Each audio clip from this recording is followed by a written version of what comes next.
Imagine a tomb sealed for 3,000 years, untouched and filled with unimaginable treasures.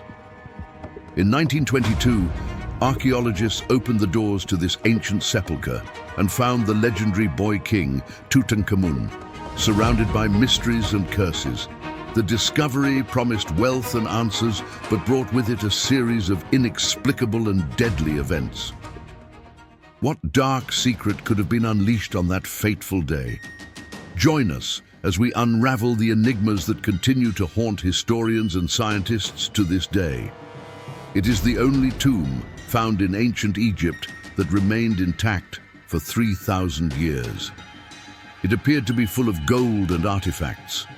However, at least 13 people present at the opening of the tomb died shortly after, and rumors of the pharaoh's curse spread worldwide.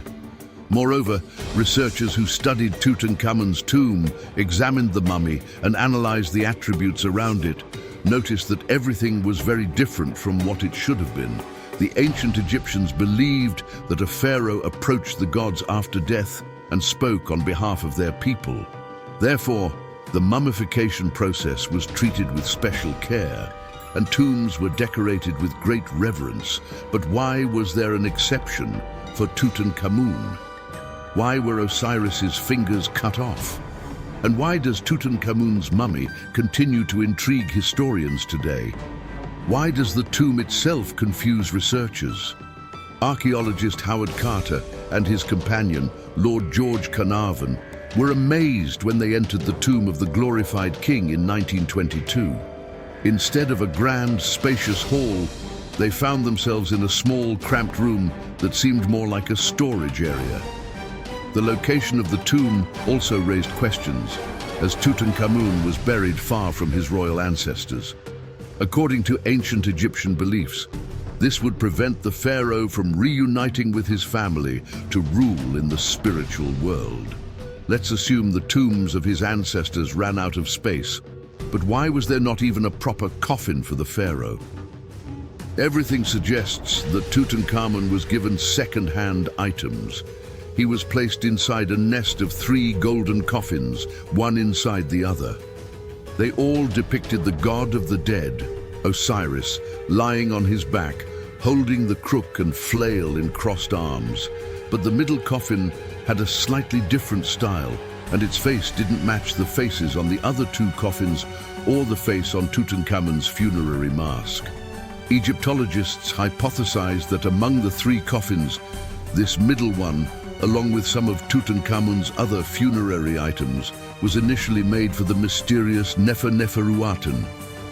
It was discovered that this woman was an enigmatic ruler whose name appears in inscriptions on the walls.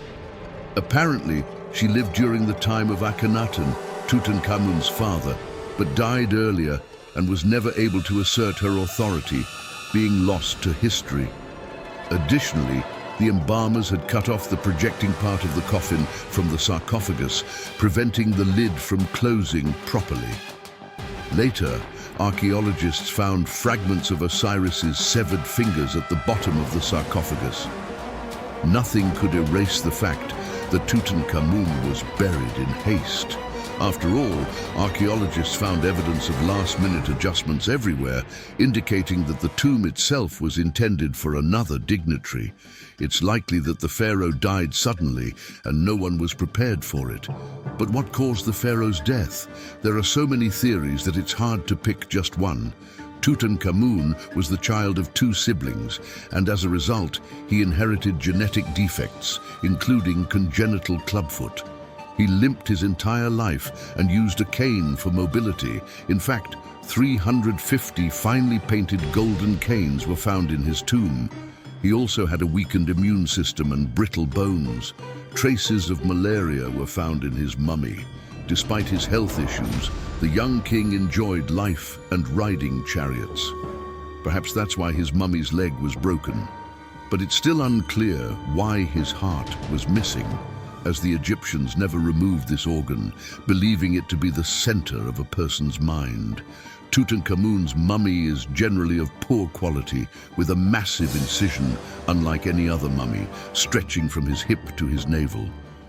If we piece together all these facts and try to hypothesize how the young pharaoh died, we might have a scenario like this.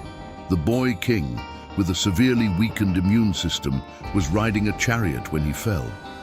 But the chariot didn't keep moving in a straight line. Instead, it turned and ran right over the middle of the king's chest. As a result, not only were his bones broken, but his heart was crushed as well. His body was rushed to the embalmers as quickly as possible, but it began decomposing rapidly under Egypt's scorching sun.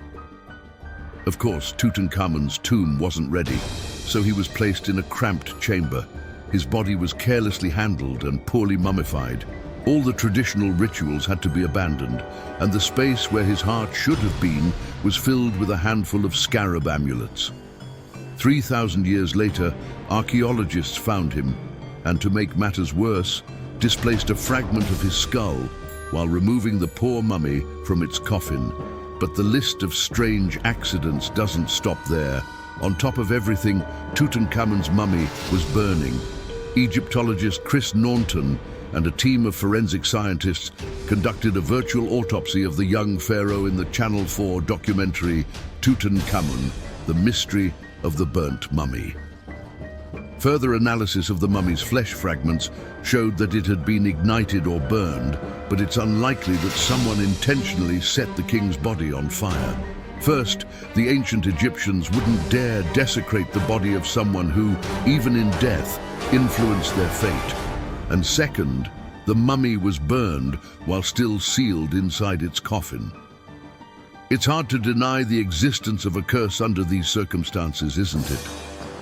However, it turns out that there was an excessive amount of oil and resin on Tutankhamun's body. So much that during the opening of the tomb, the mummy had to be literally scraped off the walls of the coffin. In the documentary, fire investigators demonstrated how a chemical reaction from the embalming oils used on Tutankhamun's mummy led to its spontaneous combustion. Such negligence during the embalming process is a rare exception. But what about the investigators who died after opening the coffin? After a series of unexplained deaths of scientists, archaeologists, and their family members, many supporters of the idea of the pharaoh's curse emerged. Archaeologist Arthur Mace, radiologist Sir Archibald Douglas Reed, and Carnarvon's brother Audrey Herbert died within a few years of the tomb's opening. They were followed by a member of the Egyptian royal family, Prince Ali Kamel Fahmy, who was shot dead by his wife. Lord Carnarvon, who, along with Carter, was one of the first to see the tomb, also passed away. However, the curse believers didn't take into account the scientists' average age, which was 74.5 years old. Lord Carnarvon, who was 57, died of pneumonia and had been predisposed to lung diseases throughout his life. And Howard Carter, who was supposed to be the curse's first victim, died of natural causes at the age of 64, 16 years after the tomb's opening. Finally, Egyptologists point out that there was no concept of a curse in Egyptian religious practice. A large number of people involved in other tomb openings never experienced any mystical influence. However, whichever version you believe in, you're right. It seems that in the story of Tutankhamun, there was room for both the curse and coincidence. Besides the fact that scientists are still unable to unravel the mystery of his death, the newly available data only adds more confusion.